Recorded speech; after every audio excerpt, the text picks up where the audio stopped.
Hello my spookies, my name is Jordan and welcome to my channel where I talk all things horror all year long. So in this video we're going to be talking about the movie Dr. Sleep, which if you know about it, it is a sequel to The Shining and it chronicles Danny all grown up.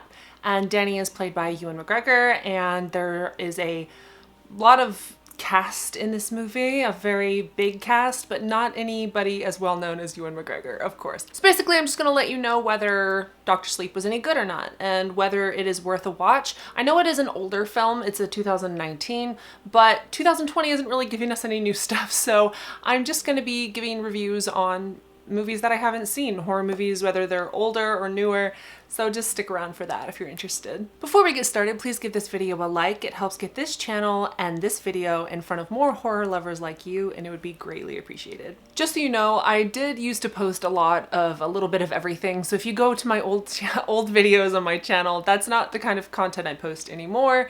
I do have a main channel that I'm going to be posting a little bit of everything on that channel instead. I just want y'all to know, if you do look through my older videos, it's not all horror, it's all a little bit of everything, so don't be scared off. I'm just about horror now on this channel, and I just really hope that my old videos being still public on this channel help y'all see my personality, and hopefully that is a good thing rather than a hindrance. So I am going to be posting all of my a little bit of everything stuff onto a different channel. So, but this channel is all horror all the time from now on. So if you are interested in horror, please stick around because I'm going to be uploading. I'm going to try to upload every day, honestly. I'm going to try to upload every day because I want to be consistent and I want to make this my career and I want to post videos on horror every day. So I love horror and I can talk about it nonstop. So look forward to a lot of content on it. First, I'm going to give my spoiler-free review of the movie, and then I'm going to be talking about my favorite parts and my spoiler part later. So if you're only interested, if you've seen the movie and you just want to hear about my favorite parts and my reactions to certain things, go to this time in the video and you'll just jump right into it. I will give a warning whenever I go into spoiler territory, so don't be worried. All right, so the spoiler-free part of this review, I'm gonna be honest, I hate The Shining. And that might cause people to not like me, but I do not like The Shining. I think it is vastly overrated. I recently actually saw it about 6 months ago for the first time, and I've heard such good things about it. I know Jack Nicholson is an amazing actor. He really is. I've never been interested in it. I read the book in high school, but I didn't remember it very well. I'm 29 now, so I graduated about 11 years ago, and I did not remember it very well, but I finally saw the movie, which I've heard that Stephen King doesn't even like the movie, so like, I don't remember if I liked the book or not, to be honest, but I hated it. I hated the movie. I thought it was so boring. I mean, I like the aesthetic, I don't know, but I thought it was boring. Dr. Sleep, however, I thought was incredible. And honestly, they could have cast anybody as Danny and I still would have loved it. I just really liked the story. I thought the story was incredible. But I thought Ewan McGregor did a absolutely fantastic job with being Danny. And I thought he was amazing, honestly. And I love Ewan in Star Wars and I love him in Big Fish and I love him in a whole bunch of other stuff. But I think this is honestly my favorite part of his. Even over Obi-Wan. I know. Crazy. I thought he did such a good job that I honestly, I'm probably, after I finish this video, I'm probably going to rewatch the movie because I really enjoyed it. And I never read the book, Dr. Sleep, but I actually just bought it on Amazon immediately after I finished the movie for the first time. So I'm going to be reading the book and I might do a little comparison between the two. I don't know. I do want to make that a actual thing on my channel where I read a Stephen King book and watch the movie and compare, because I'm a massive Stephen King fan. I know a lot of people don't like him. Why? I know some of his writing is controversial. I get that. He does, especially his older stuff is a little, for me, it's a little too much, especially like the wording and verbiage he uses, but at the same time, I just think he's a fantastic storyteller. My favorite book by him is actually Rose Madder. I'm getting off track. But yeah, I really, really love Stephen King's books and books made into movies, except for The Shining, I just thought was awful. And then a whole bunch of other really bad ones. But of course my favorite one's never been made into a movie. Of course. Hopefully maybe one day. Gerald's Game is also a really good one. All right, I'm getting off track. So anyways, get to the point, Jordan, get to the point. So yes, Dr. Sleep is amazing. If you want to check it out, please do. I really thought that it did the story justice. And like, I don't have anything to compare it to because I haven't read the book. So I don't know if it's better writing or if there are parts in the movie that weren't in the book.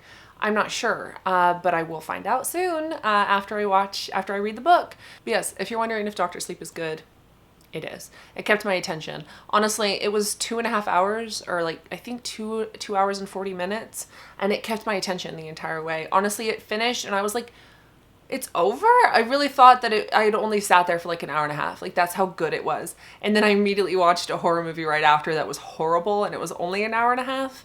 And it felt like it was so much longer because it was so bad, you know? And I'll be doing a review on that one on this channel because that was a weird ass movie and I really want to talk about it. It's called In Fabric. I don't know if anyone's ever heard of it, but I'll go into it later. Oh, I ramble a lot in these videos. I'm so sorry. The lady, what's her name? Rebecca Ferguson, I believe her name is. Yeah, Rebecca Ferguson plays Rose the Hat, who I thought did a fantastic job. Of course, I hated her character because she was... And I love villains, but I could not stand her. I just didn't like her. She was shifty. And that's not really a spoiler if you've seen the trailers, so... And the little girl who plays Abra, her name is Kylie Curran, and she was incredible as well. She was a fantastic little actress. I thought she was like, she looked familiar. I thought she'd been on Disney Channel at some point, so, but I didn't really look up her IMDb. She might have been on Disney Channel, hell. But what a step to go from Disney Channel to Stephen King novelization and be like a main character. I don't even know if she was on Disney Channel. Was she on Disney Channel? Welcome to my channel where I am very ADHD. I literally am though. She was not on Disney Channel. For some reason, I just think every girl her age comes out of Disney Channel, but she did a fantastic job. She was honestly a wonderful little actress, and she blew me away. The movie is very dark. There are some very triggering parts of it, with like hurting of children. There isn't that much gore really at all. It's mostly not jump scares. There's not many jump scares. It's mostly just like disturbing imagery, and hurting of children is the only real upsetting parts of the movie. But like I said, like y'all know, it takes a lot to scare me. And yeah, it was an incredibly put together film, and there was a lot of really, really good cinematography, and Mike Flanagan did a fantastic job directing this film, and I thought it was absolutely amazing. And I really hope that if you're a fan of The Shining, that you check this movie out, whether you've read the book or not, because I thought it did a really, really good job. I'm very, very excited to read the book and see if it's any different. And it's been a long time since I've watched a movie based on a book and bought the book because I actually want to read it. It's been a long time, so I can't believe I've never read it before anyway, but excited. So yeah, if you're wondering if it's good or not, it is. And hopefully I gave you some insight on why it is. Now it is spoiler time. I'm going to be talking about some parts of this movie that either freaked me out or that stuck into my head, and we're getting going right now. So if you have not seen this movie, make sure you turn it off. If you want to come back after you've seen the movie and let me know what your favorite parts was, or see if we have the same favorite parts, or parts that scared us, freaked us out, and I would love to have a discussion with you down in the comments if you want to come back after you finish watching the film and come back and join me, because don't leave me, please don't leave me, come back after you're done watching it, please. Anyway, let's go. So in Dr. Sleep, like I said, the most disturbing parts were the kids being hurt, because what it is these group of people, and they're going around and they are basically like the human embodiments of the hotel from the first one. And it's basically those kind of spirits. And they are finding children with the Shining, and they are like sucking their life force out. And you have to scare the child to make it scream, so that they can feed on their screams It's kind of like Monsters Inc. in like a fucked up way. But there was this part where Jacob Tremblay actually has a cameo in it, who's the little boy who's in a bunch of stuff. And there's this one scene where he's kidnapped and he's like, because he's walking home alone. Do not let your children walk home alone, especially when they're young like that. Like, what the hell's wrong with you? Anyway, so I get so mad when I see that kind of stuff, even in movies. And so that he gets kidnapped and he gets held down and tied down and he's screaming and crying. It felt so freaking real. I'm like, I know it's acting, but it was so disturbing hearing this little boy scream and cry. And like they like stabbed him and killed him. There's blood everywhere and they're like sucking up like his screams, and it's so disturbing. Like it sounds so disturbing. And like, I'm not like a parent, like I don't have kids, but like I do not like seeing little kids get hurt. And I mean, it's still a horror movie, it's acting, it's whatever, so it doesn't really bother me that much. But that part really kind of, I don't know, just irked me a little bit. I mean, I know it was acting, but if that was my kid, like as the actor, I would freak out watching that, you know? But no, that part was a little much, just a little much. But at the same time, like, whatever, it's acting. Another part that I really, really liked, I loved the little girl that played Abra. She did such a fantastic job. Like, I'm not over it. And her interactions with Rebecca Flanagan, who played Rose the Hat, their interactions were so, like, you could feel their tension toward each other and how much they hated each other and how much they wanted to destroy each other. It was so well acted.